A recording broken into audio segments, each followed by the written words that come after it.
Some films age like fine wine. Labyrinth isn't one of them. It was already timeless from the start.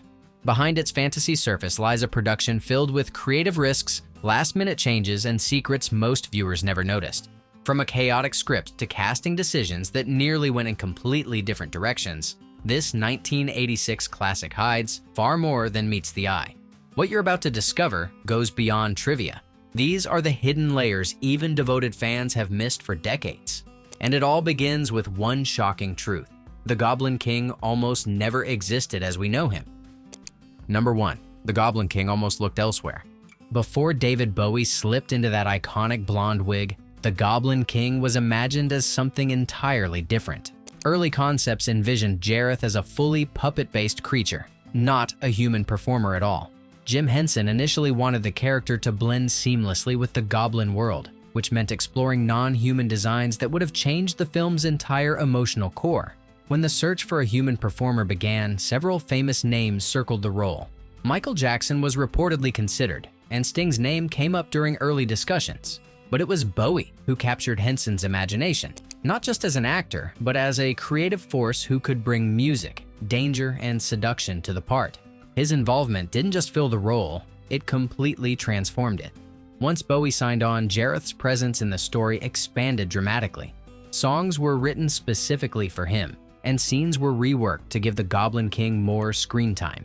What began as a mysterious villain became something far more complex, a magnetic, theatrical antagonist who would define the film's legacy. Without Bowie, Labyrinth would have been an entirely different movie. Number 2.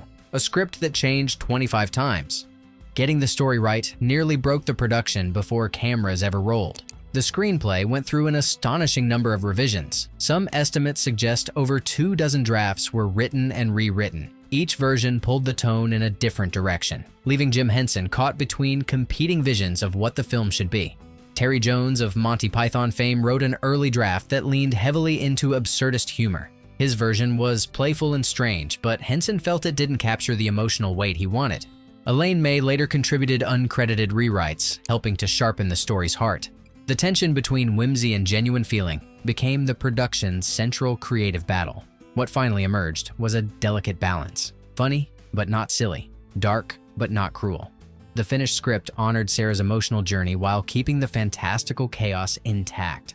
That balance didn't come easily. It was forged through exhausting collaboration, creative disagreements, and Henson's stubborn refusal to settle for something that didn't feel true. Number 3. Hollywood fought for the role of Sarah. Landing the lead role in a Jim Henson fantasy was the kind of opportunity young actresses dreamed about. Casting calls drew an enormous pool of talent, including several names who would later become major stars. The competition was fierce, and the production team screened countless auditions searching for the right combination of youth, vulnerability, and strength.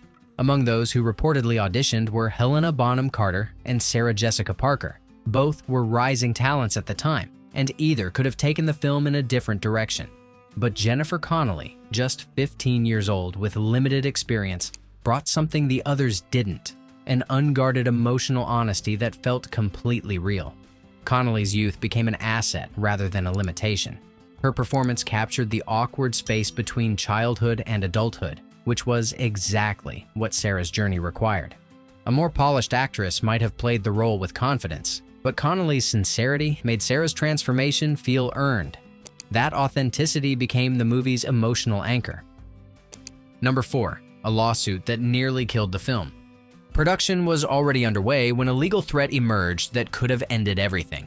Author Maurice Sendak, beloved creator of Where the Wild Things Are, raised concerns about similarities between his work and the film's concept. A young protagonist navigating a world of fantastical creatures ruled by a powerful king. The parallels were difficult to ignore. The dispute centered on story elements that echoed Sendak's classic picture book. Lawyers became involved, and for a tense period, the entire production hung in the balance. Shutting down would have meant enormous financial losses and the collapse of Henson's ambitious vision. The situation required delicate negotiation. Ultimately, an agreement was reached. Sendak received an acknowledgement in the film's credits, and production continued without further legal obstacles. The resolution allowed Labyrinth to survive, but the close call revealed how fragile big-budget fantasies could be. One unresolved dispute nearly erased the movie from existence before audiences ever saw it. Number 5. The title almost wasn't Labyrinth. Naming a film might seem simple, but finding the right title proved surprisingly difficult. Jim Henson cycled through numerous options, none of which captured exactly what he wanted. The movie needed a name that promised adventure, mystery, and emotional depth, all in a single word or phrase. Early working titles failed to stick. Some felt too generic, while others leaned too heavily into fantasy cliches. Henson wanted something that would intrigue audiences without giving away the story's secrets. The title had to evoke the twisting, disorienting journey at the film's core while remaining memorable and marketable. Labyrinth eventually won out because it captured both the literal and metaphorical heart of the story. Sarah's path through the maze mirrored her internal struggle, confusing, frightening, and ultimately transformative. The title promised exactly what the film delivered: a winding journey where nothing is quite what it seems, and finding your way requires losing yourself first. Number 6. Darth Vader opened the first day. The first day of principal photography began with an unexpected visitor. Before a single scene was captured, the towering black figure of Darth Vader appeared on set to offer good luck wishes to the cast and crew. It was a surreal moment that blended two fantasy worlds in a way nobody anticipated, leaving everyone momentarily stunned. The man beneath the helmet wasn't David Prowse. It was a gesture arranged through George Lucas, who served as executive producer on the film. Lucas and Jim Henson shared deep mutual respect, having collaborated previously and supported each other's ambitious visions over the years. Sending Vader was Lucas's way of blessing the production before its difficult journey began. For the crew, the moment carried symbolic weight. They were about to embark on one of the most technically demanding shoots of their careers, surrounded by puppets, elaborate sets, and unpredictable challenges at every turn. Having cinema's most iconic villain wish them well felt like an omen of good fortune. It injected humor and warmth into what would become an exhausting but ultimately unforgettable production. Number 7. Bowie acted against silent goblins. Performing opposite puppets presented unique challenges, but one obstacle stood out above the rest. During filming, the goblins surrounding David Bowie were completely silent on set. Their dialogue was recorded separately and added in post-production, leaving Bowie to act against mute creatures with no verbal cues to guide his reactions or timing. The technique was necessary because puppeteers couldn't voice their characters while simultaneously operating complex mechanisms. This meant Bowie never knew which goblin was supposed to be speaking during any given moment. He had to imagine the chaos around him, reacting to conversations that existed only in the script pages he'd carefully memorized beforehand. What could have been a disaster became a subtle performance triumph. Jareth's visible frustration with his incompetent goblin subjects feels completely authentic, because in many ways, it genuinely was. Bowie channeled the real disorientation of performing in silence into his character's simmering impatience. That exasperation audiences see on screen came from a very real and unexpected place. Number 8. The ballroom dance has a sci-fi link. The dreamlike ballroom sequence remains one of the film's most mesmerizing and visually stunning moments. Sarah drifts through masked dancers while Jareth pursues her, and the choreography creates an atmosphere that feels hypnotic and deeply unsettling. What most viewers don't realize is that the movement design came from someone who would later make her mark in an entirely different universe. Gates McFadden choreographed the sequence, crafting the flowing, surreal movements that make the scene so distinctive and memorable. She approached the work not as traditional dance, but as emotional expression through motion. Every gesture was designed to reflect Sarah's confusion and Jareth's predatory pursuit, turning the glittering ballroom into a psychological trap. Years later, McFadden would become famous for an entirely different role, Dr. Beverly Crusher on Star Trek: The Next Generation. Her contribution to the film often goes unnoticed, overshadowed by her successful later acting career. But the ballroom's haunting atmosphere exists because of her unique vision, connecting fantasy and science fiction through one remarkable and versatile artist. Number 9. The Shaft of Hands was real danger. One of the film's most memorable sequences shows Sarah falling through a dark shaft, caught and passed along by dozens of grabbing hands. The scene looks fantastical on screen, but for Jennifer Connelly, the danger was absolutely real and genuinely frightening. She performed the sequence in a genuine harness, suspended high above the studio floor with minimal protection. The setup required incredible coordination between multiple departments. Puppeteers controlled the hands from hidden positions, while Connelly hung in midair, trusting her safety to rigging and precise timing. The height was significant, and any mistake could have resulted in serious injury. There were no digital safety nets. Everything depended entirely on physical precision. Connelly's visible unease during the scene isn't entirely performance. The discomfort of hanging in a harness for extended takes, surrounded by grasping puppet hands in dim lighting, translated directly onto film. That authenticity is part of what makes the sequence so effective and unsettling. Audiences sense something genuine beneath the fantasy, even if they can't identify exactly what it is. Number 10. The Goblin song nearly broke the crew. The magic dance sequence looks effortless. Bowie singing and dancing, surrounded by chaotic goblins and joyful, infectious mayhem. Behind the cameras, however, the production was anything but effortless. The scene required an army of performers working in perfect coordination, pushing practical effects to their absolute breaking point and beyond. Dozens of puppeteers crowded beneath the set, each controlling different goblin movements while remaining completely invisible to the camera. The choreography demanded precise timing between Bowie's energetic performance, puppet manipulation, and camera movement. Every take required resetting countless elements, and the slightest mistake meant starting the entire process over from scratch. The sequence took far longer to film than anyone had originally anticipated. Crew members worked exhausting hours, tempers frayed under pressure, and the technical demands tested everyone's patience repeatedly. But the result justified every moment of struggle. Magic Dance became one of the movie's most beloved moments, a triumph of practical filmmaking that modern CGI still struggles to match in warmth, charm, and personality. Number 11. Jareth's juggling was an illusion. Those mesmerizing crystal ball tricks remain some of the most iconic imagery in the entire film. Watching Jareth manipulate the spheres with fluid grace, audiences naturally assumed David Bowie had mastered an impressive new skill for the role. The reality, however, was far more ingenious and required an extraordinary act of trust between two performers. Bowie never actually touched the crystals during those famous sequences. Behind him, hidden from the camera's view, professional juggler Michael Moshin performed every manipulation blindly. He couldn't see what he was doing, working entirely by feel while reaching around Bowie's body. The angle had to be perfect, and any mistake would have shattered the illusion completely. The collaboration required remarkable patience and coordination from both men. Moshin practiced extensively to perform without visual feedback, while Bowie had to remain perfectly still and time his expressions to movements he couldn't predict. The result looks effortless on screen, which is precisely why so few viewers ever questioned whether Bowie was really doing it. That seamless illusion represents practical filmmaking at its most elegant and deceptive. Number 12. Fieries used an old-school trick. The wild fiery sequence, where bizarre creatures remove their own heads and limbs while singing, looks like something that would require extensive digital manipulation. Yet, this chaotic scene was achieved entirely through practical means, using a technique that dates back to the earliest days of cinema and theatrical performance. The secret was black velvet. Puppeteers dressed entirely in black performed against matching black backgrounds, rendering themselves invisible to the camera. This allowed them to manipulate the fiery puppets in ways that seemed impossible, tossing heads and body parts while remaining completely unseen. The technique required precise lighting and careful camera positioning to maintain the effect.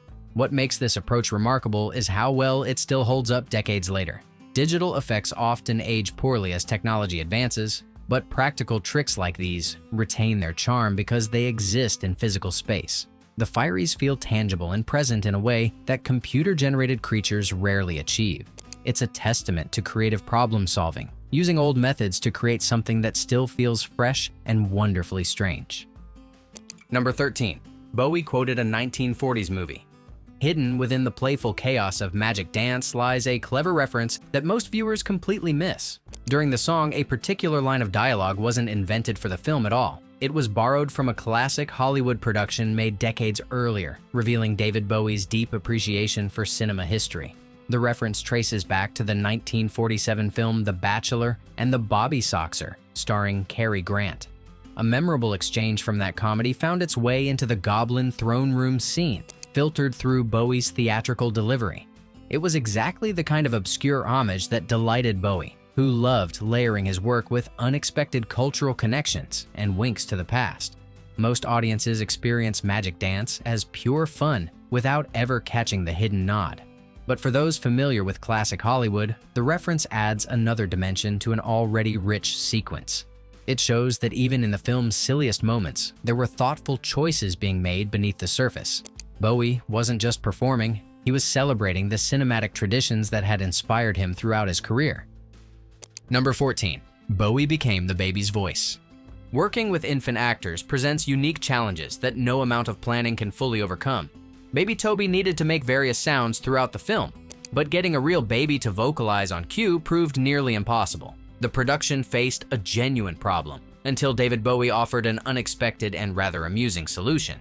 Bowie volunteered to record the baby sounds himself, rather than spending endless hours trying to capture usable audio from an uncooperative infant. The production simply had their leading man gurgle, coo, and babble into a microphone. It was an unconventional approach that showcased Bowie's willingness to do absolutely whatever the film required, regardless of dignity. The recording session reportedly produced plenty of laughter among the crew members present. Watching a glamorous rock legend make baby noises was exactly the kind of absurd moment that defined the production spirit. Bowie never took himself too seriously, and his playful attitude helped maintain morale throughout difficult shooting days. The vocals he provided blend seamlessly into the film, and virtually nobody watching suspects they're actually hearing the Goblin King himself. Number 15. Jareth watches from the walls. Sharp-eyed viewers have long suspected that something strange lurks within the Labyrinth's twisted architecture. Hidden throughout the maze's walls, rocks, and scenery are subtle images of Jareth's face, watching Sarah's every move even when he's nowhere to be seen on screen. These embedded faces weren't accidents. They were deliberately placed by the production design team. The hidden Jareth serve a psychological purpose beyond mere Easter eggs. They reinforce the idea that the Goblin King controls everything within his domain, that escape is impossible because he exists everywhere simultaneously. Sarah is never truly alone in her journey, even when she believes she's making progress. The walls themselves belong to her antagonist, silently observing her struggles. Once you notice these faces, rewatching the film becomes an entirely different experience. They appear in stone formations, in the patterns of shadows, and within the organic shapes of the labyrinth's impossible geometry.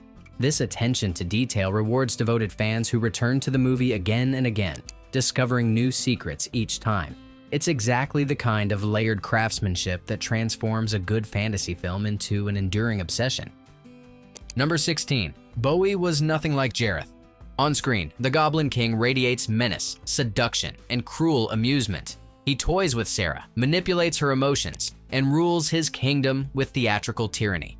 Audiences could easily assume that playing such a character required tapping into similar qualities off camera.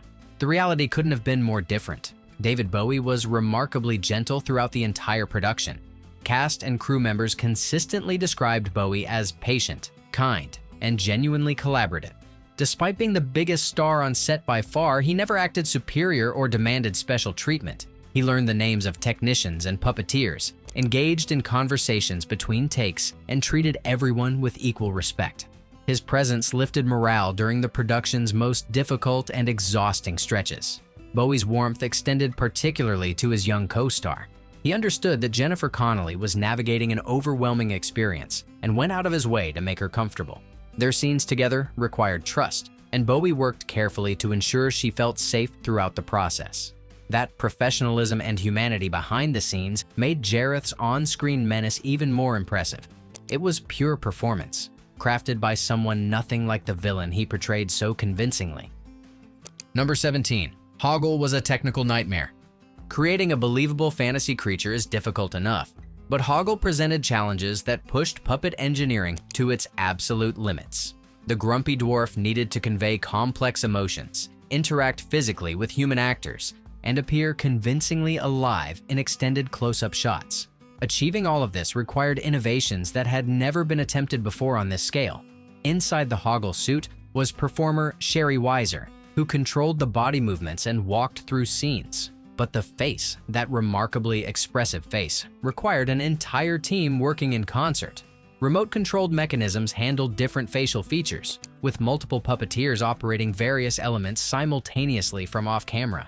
Coordination between all these operators had to be flawless to create seamless expressions.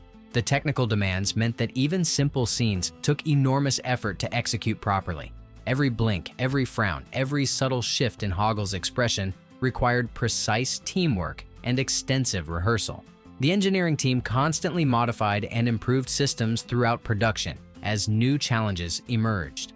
Their dedication paid off spectacularly. Hoggle remains one of the most emotionally convincing puppet characters ever filmed, a testament to innovation born from creative desperation and relentless problem-solving.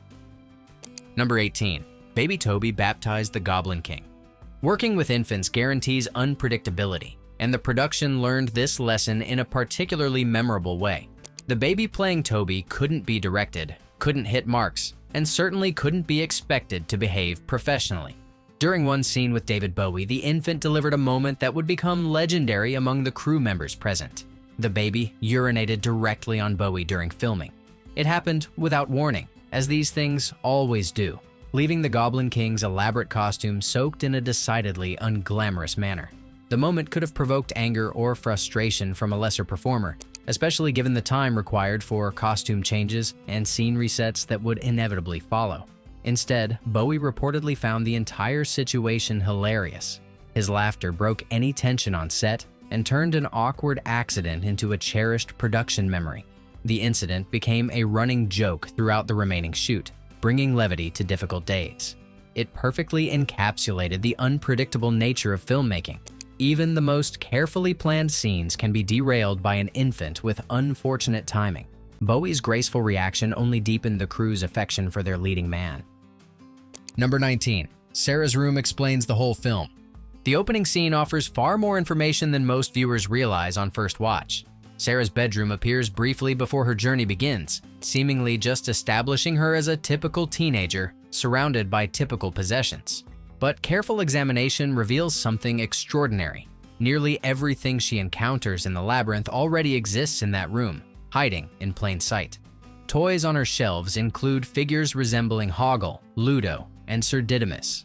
A statue of the Goblin King watches from a corner. An Escher print hangs on her wall, foreshadowing the impossible staircases of the film's climax. Even the labyrinth itself appears as a decorative bookend. These details were meticulously placed by the production design team to reward attentive viewers and suggest something profound about Sarah's journey. The implications transform how the entire story can be interpreted. If every element of the labyrinth exists in Sarah's room, perhaps the adventure represents an internal journey rather than a literal one. She might be navigating her own imagination, confronting parts of herself through fantasy. This reading reframes the film as psychological drama disguised as adventure, a story about growing up, letting go of childhood, and discovering inner strength.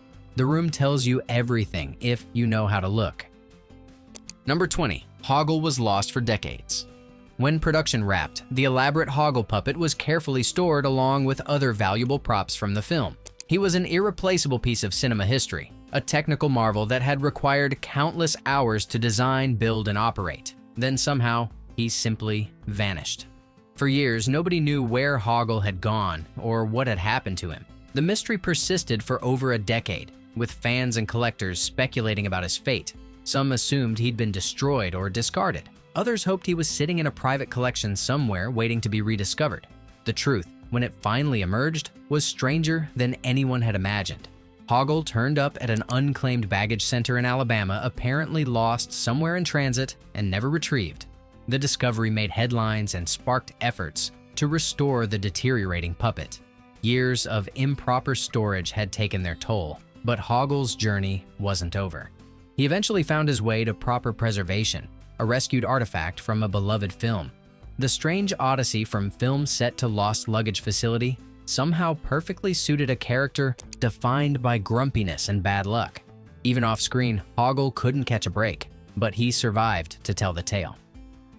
Number 21. A real dog inspired Sir Didymus. The fearless fox knight who rides a cowardly sheepdog seems like pure fantasy invention. Sir Didymus charges into danger without hesitation, completely oblivious to his own limitations, convinced of his heroic destiny regardless of reality. This personality wasn't created from nothing. It was inspired by a very real and very beloved animal who displayed remarkably similar qualities. Jim Henson based Sir Didymus on his own family dog, a small terrier with an outsized sense of courage. The dog would challenge much larger animals without any apparent awareness of the size difference, barking fearlessly at threats it couldn't possibly defeat. That combination of bravery and delusion struck Henson as both hilarious and strangely admirable. Perfect material for a memorable character. Knowing this origin adds unexpected warmth to every Didymus scene. The knight's unwavering confidence, his refusal to acknowledge danger, and his absolute loyalty all reflect genuine canine qualities that Henson clearly adored.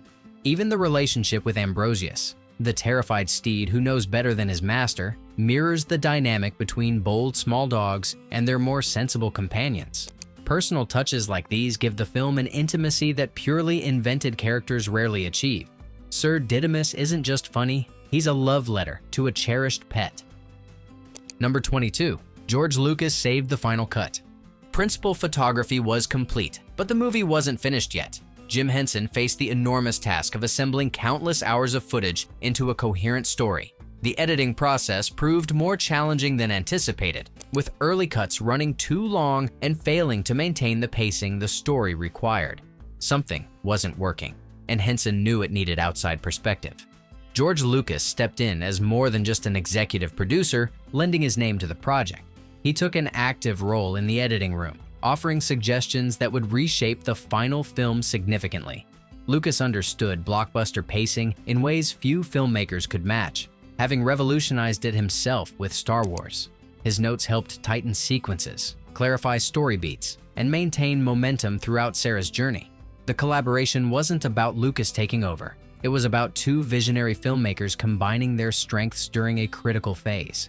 Henson brought artistic imagination and emotional depth, while Lucas contributed his mastery of structure and audience engagement.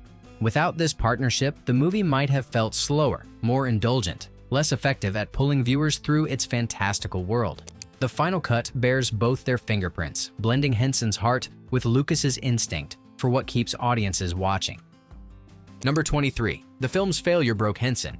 Opening weekend delivered devastating news. Despite years of effort, technical innovation, and creative risk, audiences simply didn't show up.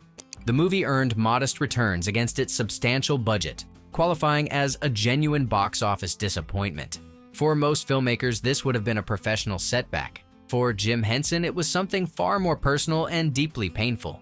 Henson had poured himself into this project like nothing before. He viewed the film as a chance to prove that puppetry could achieve genuine dramatic storytelling, not just children's entertainment. Every technical breakthrough, every emotional beat, every hidden detail represented his ambitions for what the medium could become. When audiences rejected the final result, they seemed to reject everything he believed in and had worked toward. Those close to Henson described the period following release as genuinely difficult for him. The failure weighed heavily, affecting his confidence and enthusiasm in visible ways. He questioned whether his instincts had failed him, whether the years of effort had been wasted on something audiences simply didn't want. The experience left scars that never fully healed, even as his career continued. What nobody could have predicted was how completely time would reverse this verdict and vindicate everything he had tried to accomplish.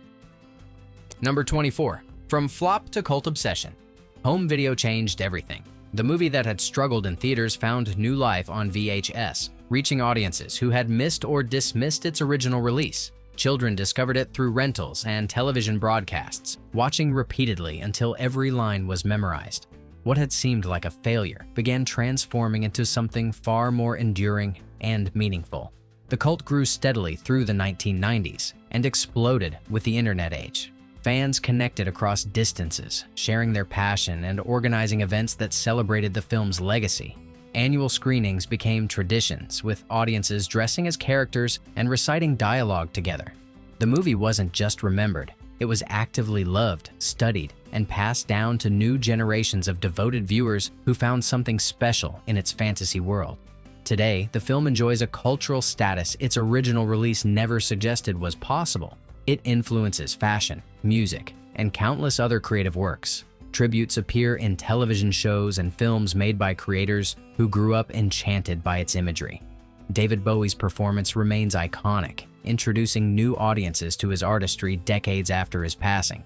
The journey from forgotten disappointment to beloved classic proves that sometimes audiences need time to catch up with visionary work.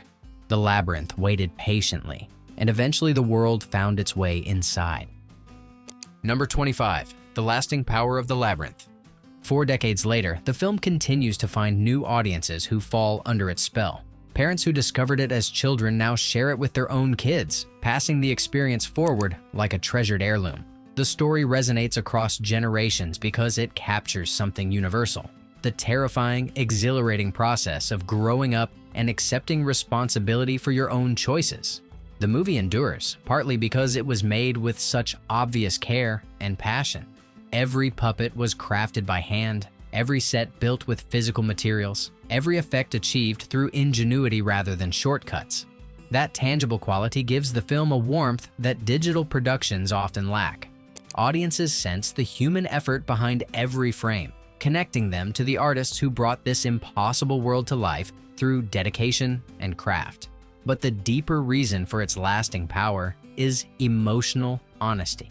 Sarah's journey mirrors struggles that every viewer recognizes: the desire to remain a child forever battling the need to grow up and face hard truths. The Labyrinth represents the confusing path to adulthood, full of wrong turns and frightening encounters. Reaching its center means accepting who you are and what you're capable of becoming. That message never ages, never becomes irrelevant. It waits at the heart of the maze, ready to be discovered again by anyone brave enough to take the journey.